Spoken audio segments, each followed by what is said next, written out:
মানবিক অনুষদে পড়াশোনা শেষে বীজ কোম্পানিতে চাকরি শুরু করেন নীলফামারীর ডোমার উপজেলার সোনারাই ইউনিয়নের আনোয়ার হোসেন। আবহাওয়ার প্রতিকূলতার বিরুদ্ধে লড়তে 2011 সালে নিজেই খুলে বসেন বন্ধন জেনেটিক্স লিমিটেড নামের একটি বীজ বিক্রয় প্রতিষ্ঠান।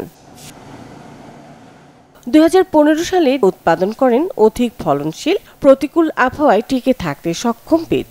বীজটা ভালো আছে, তো সারকর কম লাগেছে, ওভার টাইমে বীজটা আমার কাছে দিচ্ছে, এটা ফলনও ভালো এসেছে, দামও আছে আর কি।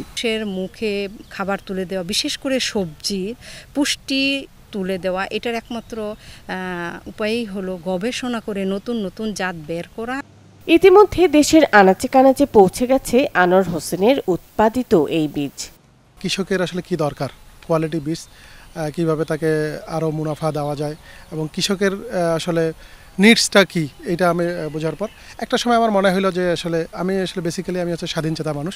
আমার মনে হলো যে আমি একটা কিছু করা দরকার, আমার নিজের একটা কিছু করা দরকার এবং এই কৃষকদের জন্য কিছু করা দরকার।